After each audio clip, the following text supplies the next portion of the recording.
Pastor Mark Finney fala sobre a nossa impaciência e nos lembra que existe um que é sempre pontual. No meu trabalho eu viajo muito e eu odeio perder tempo em aeroportos. Se nós precisamos viajar para algum lugar, eu peço à minha esposa, não me leve 1 hora antes, não me leve meia hora antes. 15 minutos antes eu acho que já é o suficiente, mas uma vez aconteceu que eu cheguei atrasado e o avião já estava saindo e eu precisei pedir ao responsável para fazer o avião voltar, e o avião voltou aquela vez, mas eu não apostei mais na sorte depois daquela vez. Então, quando você se acostuma a viver como eu vivo, correndo para pegar aviões, você prefere não chegar muito cedo. Mas uma vez eu quis chegar muito cedo. Foi em 1º de agosto de 1990. Minha esposa e eu estávamos morando na Europa há cerca de 5 anos e nós iríamos voltar para nossa casa. Estávamos voltando da Inglaterra, onde morávamos, para os Estados Unidos. Nosso voo com a TWA do aeroporto Heathrow de Londres estava marcado para as 18h45 e eu cheguei lá às 15h30. Eu queria ser pontual para vir para casa. E eu percebi que não havia ninguém fazendo fila para o check-in. E eu estava todo entusiasmado por estar lá às 15h30 e o avião não sairia antes das 18h45. Eu fui até o balcão sorrindo e então dei a minha passagem para a comissária. E ela me olhou muito estranhamente e ela me disse, senhor Finley, eu sinto muito, mas o voo está com atraso de 3 horas. 3 horas de atraso, eu tinha chegado 3 horas antes, e isso significava 6 horas esperando no aeroporto. O avião não sairia antes das 21h45. Os nossos anfitriões nos tinham deixado no aeroporto e nós não tínhamos mais nada para fazer, então sentamos e lemos. Daí nós comemos, nós caminhamos e daí nós lemos. Nós comemos, nós caminhamos e daí ouvimos um anúncio. Sentimos muito, mas o voo terá mais 3 horas de atraso. Estávamos completamente exaustos e tivemos que esperar no aeroporto por mais de 8 horas. Já era quase meia-noite. Todos os voos tinham desaparecido do quadro de anúncios, exceto o nosso. O aeroporto estava vazio, a não ser pelo nosso voo. E eu comecei a olhar ao redor, as pessoas dormindo, moças dormindo aqui, casais dormindo ali, e logo veio o anúncio um pouco antes da meia-noite. Atenção, o avião está pronto. Dirijam-se para o portão imediatamente. Então minha esposa e eu acordamos assustados e começamos a correr para o avião. Nós queríamos chegar em casa, era muito tarde, era quase meia-noite. Pensamos que estivéssemos adiantados, mas o voo estava atrasado. E então nós olhamos para uma jovem moça, talvez 21 anos, estudante universitária, que dormia na sala de espera antes do corredor. E eu disse para minha esposa, eu sinto muito por ela, nós iremos para Nova York e ela continuará a dormir. Minha esposa, que é muito graciosa e gentil, disse, não podemos deixá-la aqui. Então ela correu e sacudiu a moça e perguntou, você está indo para Nova York? Ela disse, sim, eu estou. Então minha esposa balançou-a e ela acordou e disse, escute, muito obrigada por me acordar. E embora aquele voo estivesse atrasado, aquela garota ficou muito feliz por ter sido acordada para poder viajar. Há mais de 2000 anos, quando Jesus veio aqui, ele prometeu que iria voltar. E a volta de Cristo está atrasada, mas acontece que este atraso é só para nós, não é para Deus. Porque o que Deus faz é sempre pontual. Peguem suas Bíblias e abram em Daniel capítulo 9. O 9º capítulo de Daniel revela, talvez mais claramente do que em qualquer outra parte da Bíblia, que Deus é sempre pontual. Os planos de Deus não se adiantam ou se atrasam. Podemos ver e pensar que a volta de Cristo a esta terra está atrasada. Mas Deus tem um esquema divino para cada evento. Nós sabemos que a Bíblia não nos diz o dia da volta de Jesus, nem a hora da vinda de Jesus. Mas a Bíblia nos indica que as profecias divinas acontecem exatamente como ele profetizou. Estudaremos neste momento o exato momento ou período de tempo em que o final do tempo começou. A Bíblia não nos diz a data exata do fim, mas ela nos mostra eventos que aconteceriam no panorama da história e nos mostra quando o tempo do fim iria começar. Peguem suas Bíblias e abram em Daniel capítulo 9. No primeiro ano de Dario, filho de Assuero, da linhagem dos Medos, o qual foi constituído rei sobre o reino dos caldeus. Esperem um momento, qual seria este ano, o primeiro ano de Dario? Vocês lembram-se que os Medo-Persas, os Medo-Persas derrotaram os babilônios. E o Império Babilônico foi derrotado, lembram-se em que ano? 539. Então, o primeiro ano de Dario foi em 539. Daniel foi levado como prisioneiro em 605 a.C., com 17 anos de idade. Então, a esta altura, Daniel deveria ter 83 ou 84 anos, quase no fim da vida. Verso 2.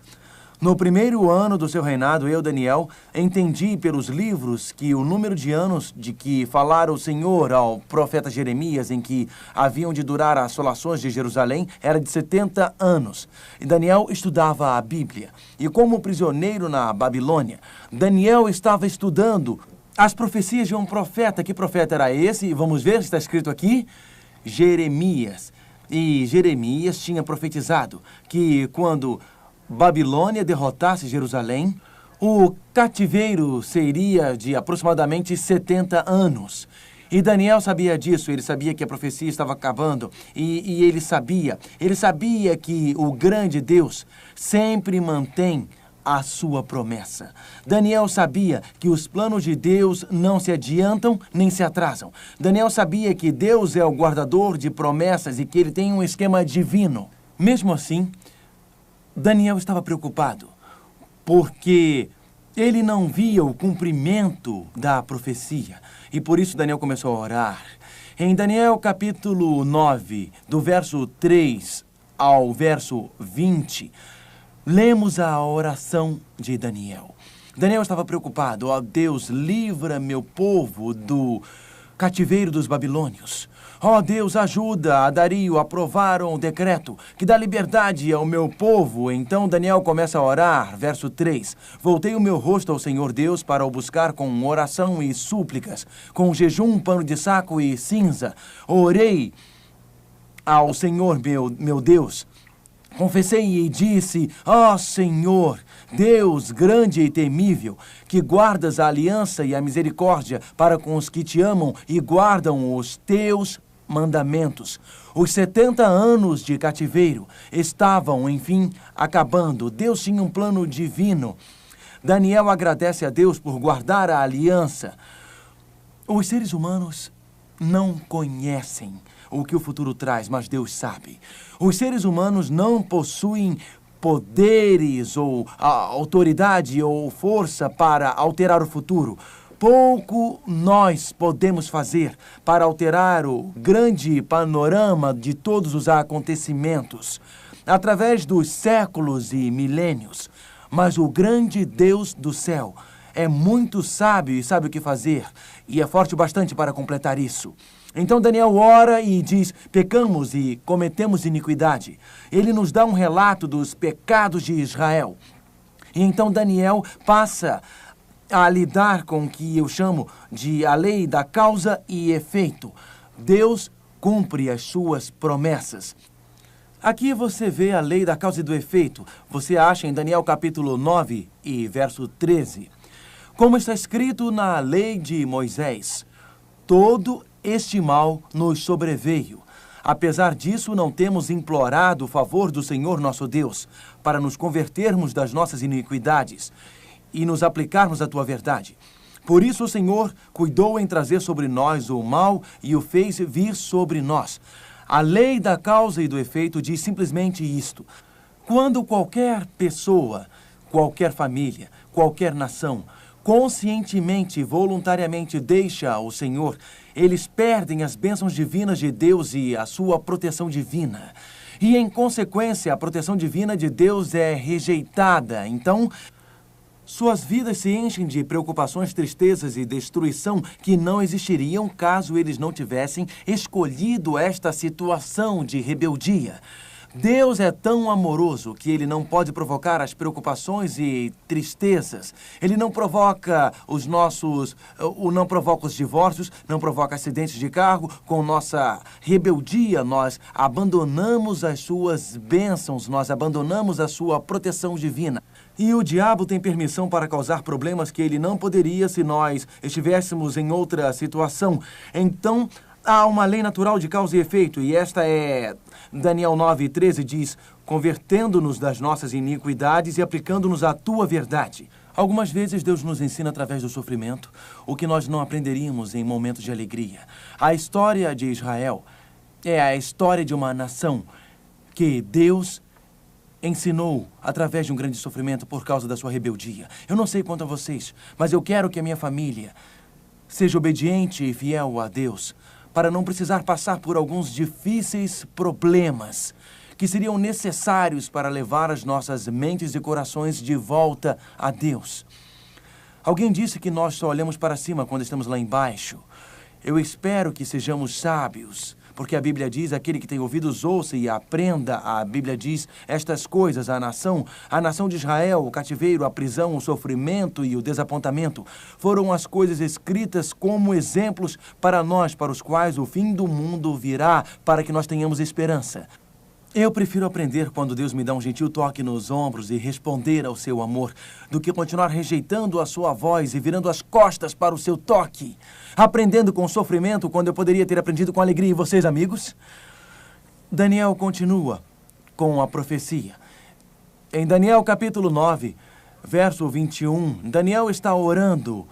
E Daniel está muito preocupado sobre quando o seu povo sairá de Babilônia, que mais tarde seria derrotada pela Medo-Persa, e voltará para Jerusalém para reconstruir o santuário de Deus. Daniel estava preocupado. Nós estamos presos, estamos em cativeiro e nós precisamos sair da Babilônia. Então ele orou para que os 70 anos de cativeiro terminassem e eles pudessem então voltar para Jerusalém para adorar a Deus. Enquanto ele orava, o anjo Gabriel veio e disse: Daniel, eu responderei a sua oração de uma forma muito mais ampla. Eu lhe mostrarei quando o povo de Deus deixará o mundo e quando a verdade sobre a adoração no verdadeiro santuário celeste será revelada. A verdade sobre Jesus, o Cordeiro de Deus, a verdade sobre Jesus, o nosso sacerdote, a verdade sobre a lei de Jesus e a obediência. Eu quero lhe mostrar alguma coisa, Daniel, não sobre o santuário terrestre e a restauração da adoração para os judeus, mas eu quero lhe contar sobre o fim do tempo, quando a verdadeira adoração será restaurada no mundo antes da volta de Jesus. Deus respondeu à oração de Daniel de uma maneira mais ampla, maior, de uma maneira muito mais significante do que Daniel poderia ter imaginado. Peguem suas Bíblias e abram em Daniel capítulo 9, verso 21. Falando ainda na oração, quando o homem Gabriel que eu tinha presenciado na minha visão ao princípio. Mas afinal, que visão é esta? A visão de Daniel 8. Veio, pois, para perto de onde eu estava. Ao chegar ele, fiquei amedrontado e prostrei-me com o rosto em terra. Mas ele me disse: entende, filho do homem, pois esta visão se refere ao tempo do fim. Então, Gabriel veio e disse a Daniel, e ele disse: Daniel, agora sai para fazer-te entender o sentido. Que coisa maravilhosa. Daniel não tinha entendido a visão no final do capítulo 8? Lembram-se que em Daniel capítulo 8, verso 17, o anjo Gabriel disse: entende, filho do homem, pois esta visão se refere ao tempo do fim. A visão dos 2.300 dias, a visão da purificação do santuário. Segundo o anjo Gabriel, referia-se ao final dos tempos. Algumas pessoas e mesmo alguns estudantes da Bíblia dizem que os 2.300 dias têm a ver com os dias depois de Daniel e que o pequeno chifre em Daniel capítulo 8 tem a ver com alguns eventos históricos que aconteceriam antes de Jesus, mas o que as suas Bíblias dizem? Entende, filho do homem, Gabriel falando. Esta visão se refere ao tempo do fim, e então eu prefiro acreditar no que Gabriel disse do que no que alguns teólogos dizem. O que vocês dizem? Esta visão referia-se a que tempo? Ao tempo do fim. Gabriel começou a explicar esta visão dos 2.300 dias. Começou a explicar esta visão. E esta nos leva ao fim dos tempos. E enquanto ele explicava, ele explicou o cordeiro, Medo-Pérsia. Ele explicou o bode, Grécia. Ele explicou o pequeno chifre, Roma pagã. Ele falou sobre o poder que estabeleceria seu sacerdote terrestre, que mudaria a lei de Deus, um poder que surgiria em Roma. E daí ele estava pronto para explicar o tempo da purificação do santuário. E então, o que acontece? Enquanto Gabriel está explicando a visão para Daniel, Daniel 8, verso 27, leiam comigo, por favor, estas são as palavras de Daniel. Espantava-me com a visão, e não havia quem a entendesse. O último verso em Daniel capítulo 8, Daniel disse, eu, Daniel, enfraqueci e estive enfermo. Espantava-me com a visão e não havia quem entendesse. Quem estava explicando a visão para Daniel? Quem estava fazendo isso? Digam-me. Gabriel. E enquanto Gabriel estava explicando para Daniel o que acontece com Daniel, ele o quê? Desmaiou. E Daniel entendeu a visão no fim do capítulo 8. Entendeu sim ou não? Não, nem mesmo Daniel entendeu. Então Daniel, no capítulo 9, Daniel está orando e ele está pensando sobre o cativeiro de Israel e ele está orando para que Deus o ajude a entender o mistério sobre os judeus, o seu cativeiro e a purificação do santuário. E ele não entendeu os 2.300 dias, nem o que está acontecendo. Verso 22. O anjo Gabriel voltou a Daniel durante a sua oração e ele diz, e isso é Daniel 9, verso 22. Daniel agora sai para fazer-te entender o sentido. E ele disse, Gabriel disse, eu voltei agora para fazer-te entender. Eu vou te dar sabedoria e entendimento. E ele continua, verso 23. No princípio das tuas súplicas saiu a ordem e eu vim para tu declarar, porque és muito amado. Vocês não gostam disso? Daniel, você não é uma folha voando na brisa de outono. Daniel, você não é apenas uma pinha lá em cima no pinheiro. Você não é uma pedra na beira da estrada. Você não é uma latinha de Pepsi ou Coca que foi amassada por algum caminhão lá na estrada. Você não é só pele cobrindo ossos. Você não é uma ameba qualquer. Daniel, você é muito amado. De joelhos nós oramos, de joelhos procuramos a Deus. E Deus sussurra gentilmente em nossos ouvidos. Você pertence ao meu coração. Você é muito amado. Você já desejou pertencer a algum lugar? Já desejou pertencer a um lugar bem próximo ao coração de Deus que seja seu lar?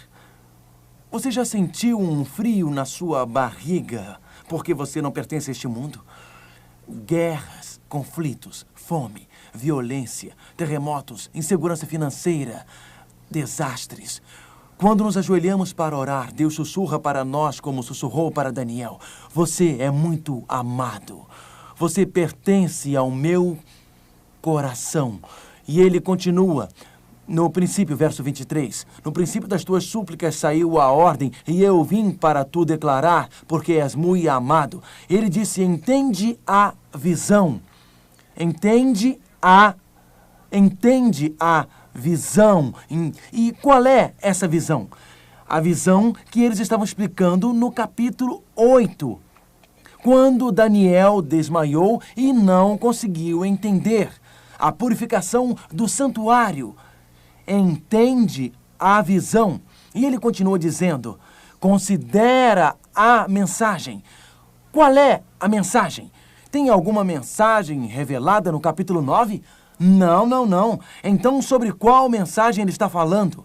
A mensagem sobre os 2.300 dias que ele não conseguiu entender e desmaiou. Qual é a mensagem? Certamente a dos 2.300 dias. E ele continua, verso 24. Ele disse, entende a visão, a purificação do santuário. Considera a visão, os 2.300 dias, ou 2.300 anos. E então ele diz, 70 semanas estão determinadas sobre o teu povo e sobre a tua santa cidade para fazer cessar a transgressão, para dar fim aos pecados e para expiar a iniquidade, para trazer justiça eterna, para selar a visão e a profecia e para ungir o santo dos santos. Sabe e entende, desde a saída da ordem para restaurar e para edificar Jerusalém até o ungido ao príncipe, 7 semanas e em 72 semanas. O anjo Gabriel visitou a Daniel e disse, Daniel, eu irei lhe explicar estes 2.300 anos que você não entendeu em Daniel 8. Eu vou explicar esta visão que eu estava explicando quando você desmaiou. E ele disse, Daniel, a sua preocupação é o teu povo, os judeus. Então, se você pegar estes 2.300 dias, Daniel, ou 2.300 anos, Gabriel disse, 70 semanas estão determinadas sobre o teu povo. Então, quem era o povo de Daniel? Quem eram eles? Os judeus. Então ele disse, 70 semanas estão determinadas sobre o teu povo.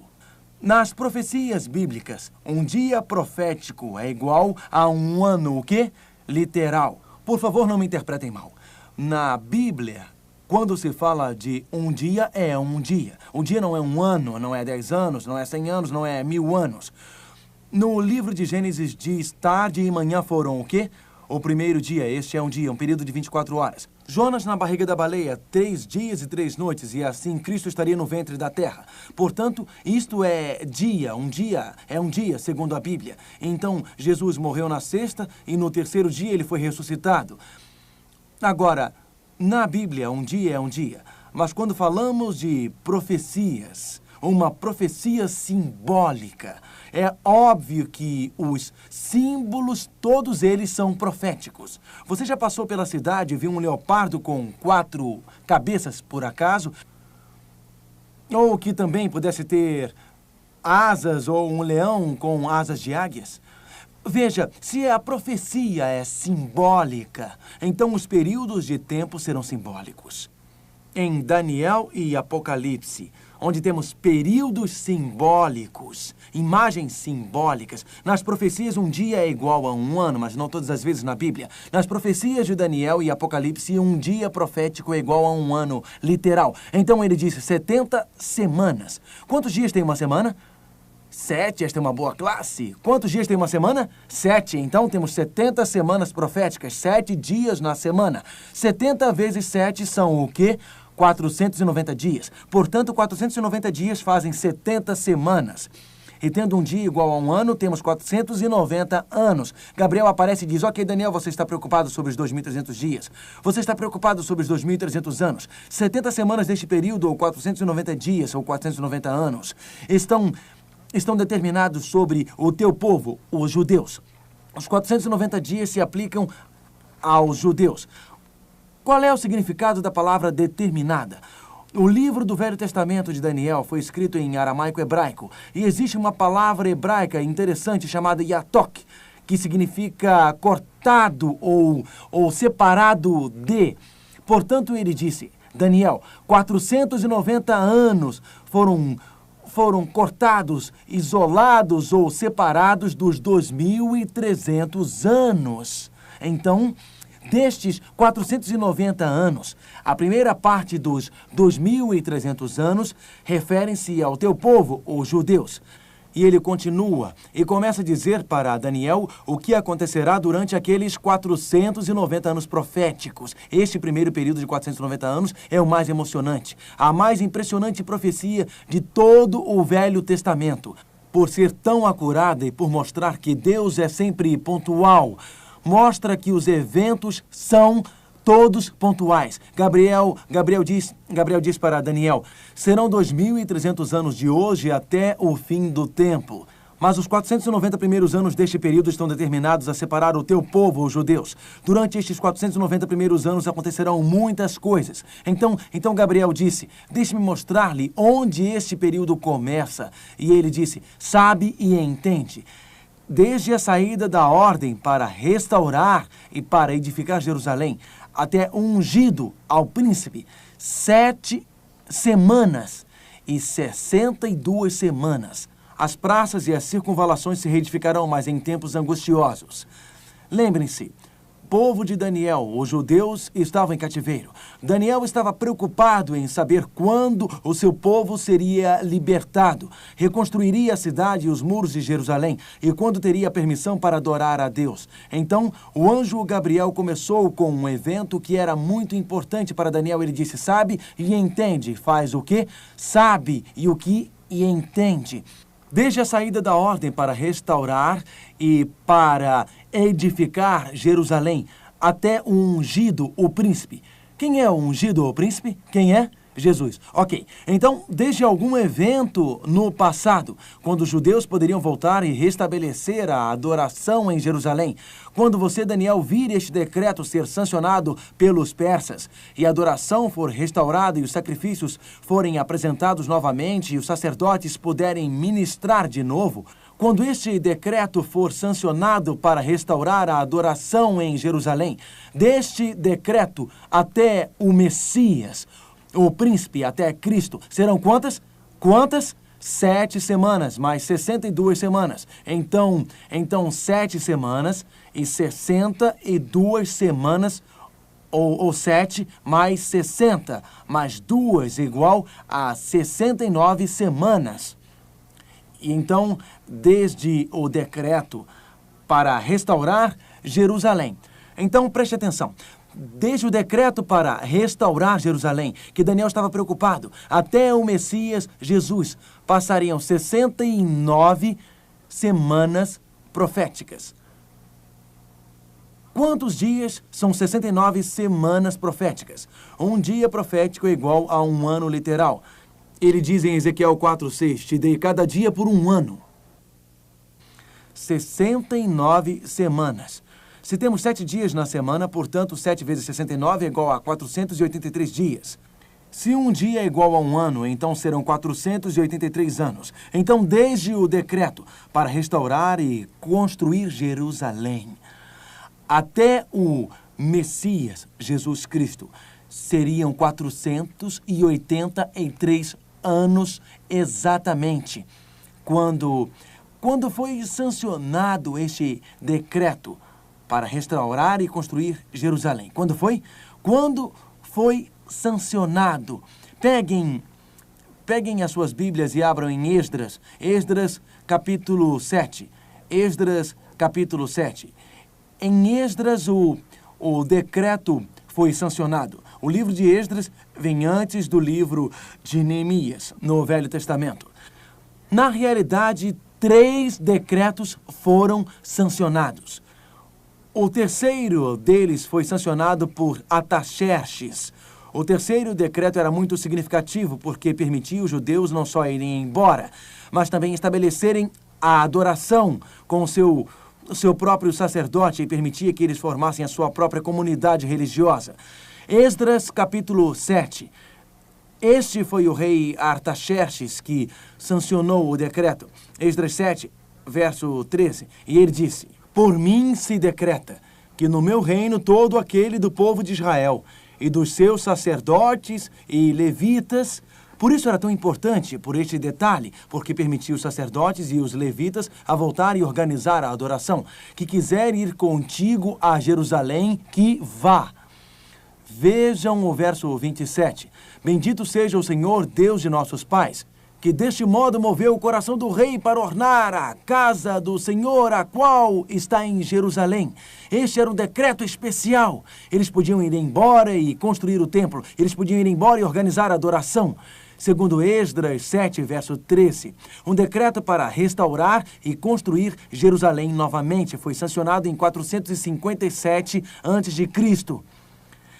Então, deste decreto em 457 até o Messias seriam 69 semanas, ou 483 anos. Se começarmos com o decreto 457 AC, e imaginemos que estamos indo sobre uma linha do tempo, e digamos que nesta linha do tempo, cada passo representa um ano, e eu ando 457 anos.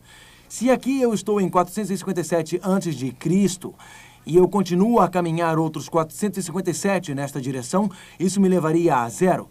Qual é a referência histórica para o ano zero? Não existiu. Vocês sabem que foi de 1 AC para 1 DC. Então, 457 anos, se você for para frente, não irá levá-lo a 1 AC, nem a 0, mas o levará para 1 DC, exatamente. Precisamos andar nesta linha do tempo 457 anos e chegaremos a 483 anos. Bem, se andarmos para frente 483 anos na linha do tempo, porque não existe o ano zero, isto nos levará exatamente a 27 DC. A Bíblia diz, sabe e entende. Desde a saída da ordem para restaurar e para edificar Jerusalém em 457 AC, se nós andarmos 483 avante, serão 69 semanas proféticas, ou 483 anos. Chegaremos em 27 DC, segundo a Bíblia, em 27 DC, o Messias apareceria. Alguém sabe o significado da palavra Messias? Qual é o significado desta palavra? Significa o quê? O ungido. E o que aconteceu exatamente em 27 DC? A palavra Messias significa o ungido. E em 27 DC, naquele exato ano, Jesus Cristo, o Messias, foi batizado. Peguem suas Bíblias e abram em Lucas capítulo 3. Lucas capítulo 3. As profecias da Bíblia acontecem pontualmente. A Bíblia não adivinha, ela sabe. Daniel profetizou centenas de anos antes a data exata do batismo de Cristo. Cristo foi batizado no Rio Jordão em 27 DC. Quando Jesus saiu das águas, o Espírito Santo desceu sobre ele e ele foi ungido pelo Espírito Santo. Lucas, capítulo 3, verso 1. No 15º ano do reinado de Tibério César. O 15º ano do reinado de Tibério César foi em 27 DC. Vejam o que aconteceu naquele ano. Lucas, capítulo 3. Era o 15º ano de Tibério César, Lucas 3, verso 21. Lucas 3, verso 21. E aconteceu que, ao ser todo o povo batizado, também foi Jesus. E estando ele a orar, o céu se abriu. E o Espírito Santo desceu sobre ele em uma forma corpórea, como pomba, e ouviu-se uma voz do céu que dizia: Tu és meu filho amado, em ti me comprazo. Até o seu batismo, ele trabalhou na carpintaria com José em Nazaré. Mas aos 30 anos ele foi batizado e então começou o seu trabalho por 3 anos e meio como Messias. Ele foi ungido pelo Espírito Santo de Deus. A profecia bíblica de Daniel 9 profetizou isto centenas de anos antes. Mas continuemos com a nossa profecia, Daniel capítulo 9. As profecias não adivinham, elas sabem. Os eventos no esquema de Deus acontecem de acordo com a sua previsão. Daniel capítulo 9. E então vamos ver o verso 25. Sabe e entende. Deus disse para Daniel: você sabe e você entende. Desde a saída da ordem para restaurar e para edificar Jerusalém, isto foi em 457, até ungido ao príncipe, até o batismo de Cristo, quando Cristo foi separado por Deus, ungido pelo Espírito Santo, para começar o seu ministério. Serão 69 semanas ou 483 anos. Verso 26. Depois das 62 semanas, em algum momento após 27 DC, será morto o ungido. Quem era o ungido? Quem é? Jesus. Será morto. A profecia dizia que quem seria morto seria o quê? Crucificado. E já não estará. Na tradução King James diz: não por sua causa. Jesus foi crucificado por sua causa. Não, ele não foi crucificado por sua culpa. Ele foi crucificado por quem? Por nós. Ele morreu por nós. Depois das 62 semanas será morto o ungido. E já não estará. E o povo de um príncipe que há de vir destruirá a cidade e o santuário. Automaticamente, após a morte de Jesus Cristo, a cidade de Jerusalém seria destruída 70 DC por Tito. A Bíblia diz: o santuário terrestre seria destruído por Tito. E o santuário e o seu fim será num dilúvio. Muitas pessoas seriam mortas pelos soldados de Tito. E até ao fim haverá guerra, desolações estão determinadas. O santuário terrestre será destruído por causa da crucifixão de Jesus, por causa da rejeição de Jesus como o Messias. E no verso 20 e 27, ele, o Messias, Cristo, fará firme aliança com muitos por uma semana. Na metade da semana, fará cessar o sacrifício e a oferta de manjares. Ele iria firmar o concerto com muitos por uma semana. 69 semanas proféticas. Desde 457 AC, 69 semanas, segundo a linha do tempo, nos leva de 483 anos a 27 DC.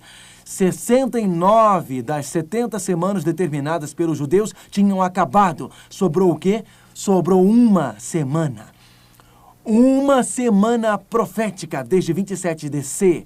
7 anos desde 27 DC. Se somarmos 27 com 7 será igual a 34 no meio deste período de tempo. A Bíblia diz, e na metade da semana, no meio destes últimos 7 anos, quanto é metade de 7? Quanto é? 3,5. Então, após 3 anos e meio, desde 27 DC, o Messias seria crucificado. Agora, prestem atenção. O decreto saiu no outono de 457. Com 483 anos, chegamos ao outono de 27 DC, exatamente quando Cristo foi batizado. 3 anos e meio desde o outono de 27, onde nós chegaremos? Se somarmos 3 anos ao outono de 27, nós chegaremos ao outono de 30. Porém, mais 6 meses ou meio ano, porque são 3 anos e meio depois do outono de 27, chegaremos à primavera de quando? De 31 DC. O que aconteceu na primavera de 31 DC? Ele, o Messias, Cristo, fará firme aliança com muitos por uma semana. Na metade da semana fará cessar o sacrifício e a oferta de manjares. Cristo iria firmar o concerto, o eterno, o concerto eterno seria firmado através do sangue de Cristo morrendo lá na cruz em 31 DC. E exatamente em 31 DC, Jesus Cristo selaria aquele grande concerto. No meio da semana, Cristo, o Messias, seria crucificado e faria cessar todo o sacrifício. Na primavera de 31 DC, exatamente na Páscoa. Esses versos nos dizem que o Messias seria crucificado, ele seria morto, faria os sacrifícios cessarem. Daniel, o profeta, profetizou que no dia da Páscoa, quando o sumo sacerdote oferecia o cordeiro pascal diante de Deus, então foi o que o apóstolo Paulo disse: Cristo, o nosso cordeiro pascal, foi sacrificado por nós. Daniel profetizou isto, não é de se arrepiar, gente. Perceberam que Jesus é mais do que apenas um bom homem, que Jesus é mais do que um filósofo, que Jesus é mais do que um simples professor de religião. Ele é o Filho divino de Deus, o Cordeiro de Deus, morto por nós, pontualmente, como a profecia bíblica havia previsto. Nós podemos confiar neste Cristo, nós podemos confiar neste livro aqui, Jesus. Jesus morreu pontualmente. Jesus não é apenas um professor de religião, ele não é apenas um filósofo, ele é o Messias, o Cordeiro de Deus, que veio no tempo exato para morrer pelos teus e pelos meus pecados. Ele é o Salvador da humanidade. A Bíblia diz que, seguindo as profecias de Daniel, o concerto com os judeus iria terminar em 34 DC. Lembram-se que a Bíblia disse 70 semanas ou 490 anos estão determinados sobre o teu povo, os judeus. No final daqueles 490 anos, em 34 DC, os judeus selariam o seu destino como povo de Deus. Logicamente que indivíduos poderiam ter sido salvos naquele momento. Qualquer pessoa, muçulmano, indiano, judeu, cristão, só é salvo através do sangue de Cristo. Então qualquer pessoa poderia ser salva, mas os judeus não seriam mais a nação escolhida por por Deus após 34 DC. Em 34 DC, Estevão, o primeiro mártir cristão, foi apedrejado. Os líderes de judeus rejeitaram o evangelho e este passou para os gentios. Podemos ler esta maravilhosa história no livro de Atos, quando o sumo sacerdote fez um discurso em 34 DC no apedrejamento de Estevão, renunciando a fé cristã, renunciando Jesus como o Messias. Em 34 DC, o evangelho passou para os gentios e a primeira parte desta grande profecia se cumpriu. Vejamos as previsões sobre o Messias. O decreto foi feito em 457 AC. 483 anos no futuro, o Messias, o ungido, viria e seria batizado. Cristo foi realmente batizado. No meio daquela semana, daquele período de 7 anos, o Messias, Jesus Cristo, seria morto, crucificado. Ele foi crucificado na primavera de 31, 3 anos e meio após este acontecimento, chegamos ao outono de 34 DC. No outono de 34 DC, o evangelho passaria para os gentios, e assim aconteceu exatamente como a profecia bíblica havia previsto. O decreto foi sancionado no tempo profetizado, Cristo foi batizado no tempo previsto, Cristo foi crucificado no tempo previsto, o evangelho passou para os gentios no tempo previsto. Mas lembrem-se, esta é a primeira parte da profecia. Estes 490 anos referem-se aos judeus. O que foi que o anjo Gabriel explicou para Daniel sobre a profecia? Que os 2.300 anos e os primeiros 490 anos dos 2.300 anos acabariam em 34 DC.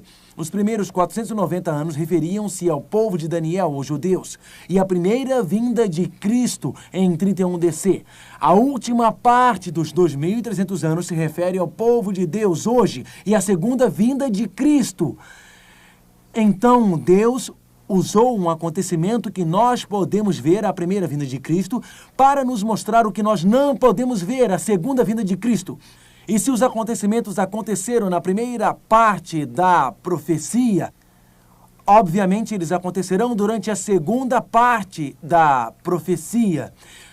E ele me disse, até 2.300 tardes e manhãs, e o santuário será purificado. Ele disse que a purificação do santuário aconteceria no final dos tempos. Já que um dia profético é igual a um ano literal, os 2.300 anos nos levam até o tempo do fim. Mas como podemos descobrir isto? Os primeiros 490 anos referem-se aos judeus. 2.300 anos menos 490 anos é igual a 1.810 anos. 1.810 anos mais 490 anos é igual a 2.300 anos.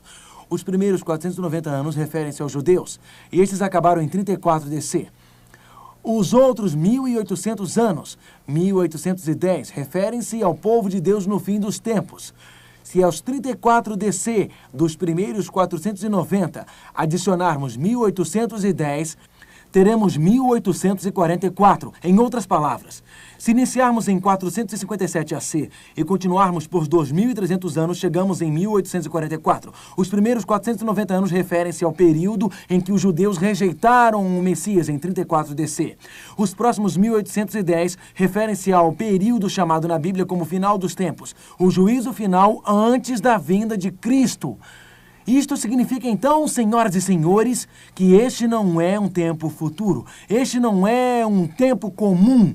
Até 2.300 dias, e então a verdade sobre Jesus, o Cordeiro morto, será restaurada. A verdade sobre Jesus, o nosso sumo sacerdote, será restaurada. A verdade sobre a lei de Deus será restaurada. Até 2.300 dias, então Deus restabelecerá o seu juízo sobre as nações. Fracos e fortes serão julgados e serão achados culpados. E então o povo de Deus será exonerado. O povo de Deus será exaltado diante de toda a justiça do universo no fim dos 2.300 dias ou anos. E então, começando em 1844, como no antigo santuário, o povo de Deus se reuniu.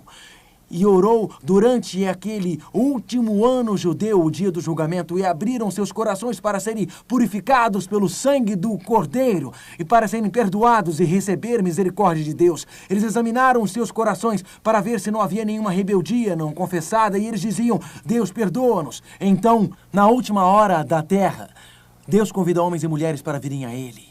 Estamos no juízo final. Desde 1844, Deus tem restaurado as verdades das Escrituras para todo o mundo. Verdades que foram perdidas durante os séculos, verdades que foram obscurecidas por tradições, verdades obscurecidas pelas doutrinas humanas. A verdade é que somos salvos somente por Cristo, que as nossas obras não podem nos salvar. A verdade de que em qualquer preocupação ou dificuldade por que passamos, precisamos não de um sacerdote terrestre, mas de Jesus, o nosso sacerdote celeste. A verdade de que se nós o amarmos, permitiremos que ele mude nosso coração e escreva a sua lei em nosso coração. E escreva a sua lei em nosso coração e assim nós o amaremos. Ele escreve a sua lei em nossa mente e assim nós conhecemos toda a verdade que nos levará a obedecer, a verdade que nos levará a servi-lo, a verdade que nos levará à fidelidade. Desde 1844 não existe mais tempo. Não existe mais prazeres comuns, não mais negócios comuns. Alguém disse: mas Mark, espere um momento. Estamos vivendo no tempo do fim desde 1844, mas isto é mais do que 150 anos. Deus disse para Noé: Noé, este mundo será destruído por uma enchente. E Noé pregou ao mundo por 120 anos. Mas a terra tem sido julgada por 120 anos porque a enchente está chegando. E nos últimos 150 anos a mensagem de Deus tem sido anunciada ao mundo e o tempo está acabando.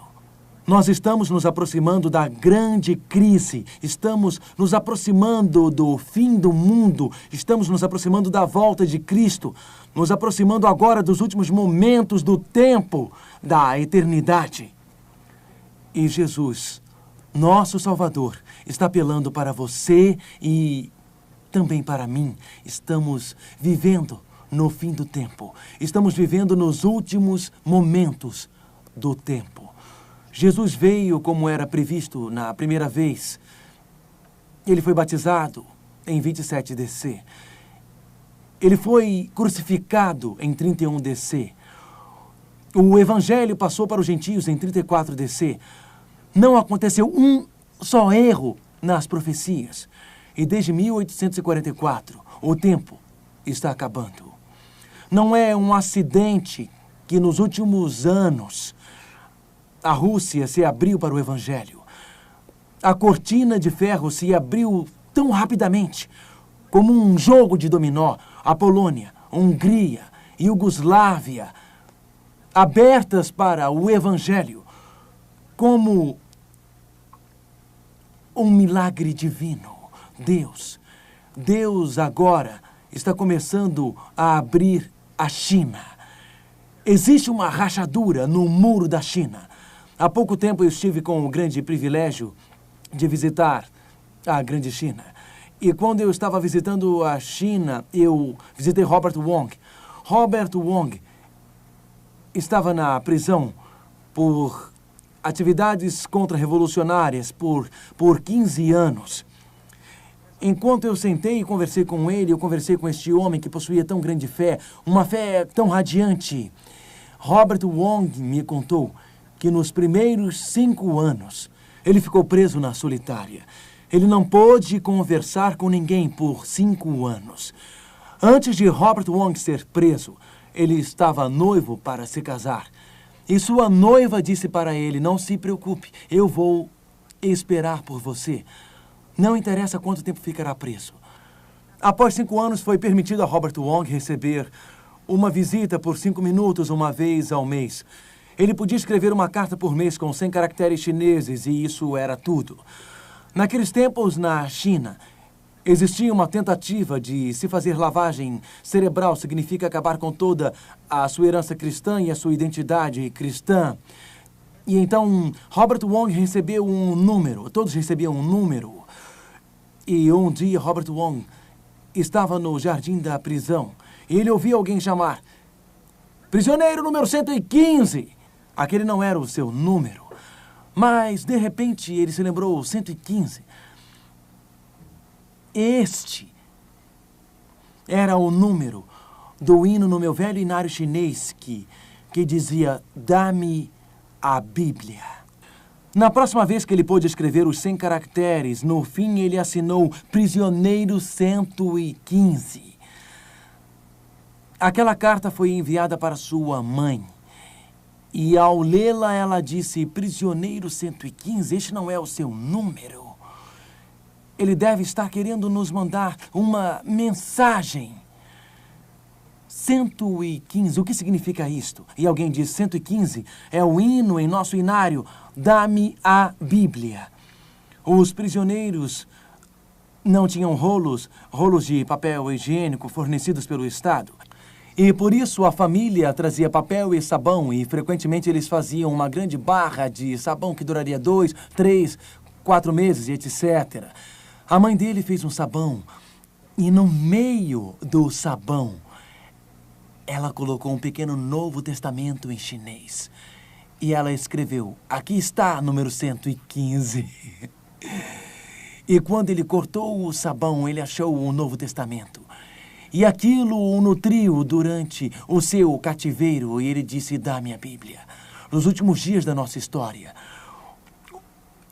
o povo de Deus não dirá: dá-me as novelas. O povo de Deus não dirá: dá-me os acontecimentos esportivos. O povo de Deus não dirá: dá-me as danceterias, dá-me o álcool, ou dá-me o fumo, ou dá-me as drogas. Nos últimos dias da nossa história, o chamado do juízo final é o chamado para a Bíblia. O chamado do juízo final é o chamado à fidelidade às Escrituras. O chamado do juízo final é o chamado à fidelidade a Cristo. O chamado do juízo final é o chamado para Jesus, nosso único Salvador, Jesus, nosso sacerdote. O chamado do juízo final é o chamado ao retorno à obediência que Deus ordenou na sua grande palavra. O tempo está acabando. Existe alguma coisa que não está em harmonia com o seu desejo? Alguma coisa na sua vida que o separa dele? Você gasta tempo com a sua palavra? Você deseja conhecê-lo através da sua palavra? Você está faminto pela verdade da sua palavra? Você está disposto a abandonar qualquer tradição da igreja e dos homens para obedecer a Cristo? Se você deseja isto, gostaria de levantar a sua mão enquanto oramos. Por favor, mantenha a mão erguida, ó meu Pai. Eis o chamado do juízo final. Nós vivemos exatamente no fim e o tempo está acabando. Cristo logo voltará. E, meu Pai, nós queremos ser fiéis à Tua palavra, fiéis à Tua verdade, fiéis ao Teu Cristo. Nós te agradecemos. No nome de Jesus. Amém. Quando você está preocupado e não consegue resolver os problemas, você deseja ter alguém que o escute e responda. Mas algumas vezes parece que ninguém escuta, nem mesmo Deus. Mark Finley fala sobre o mistério do silêncio de Deus, na sua próxima apresentação, Sem Dúvidas.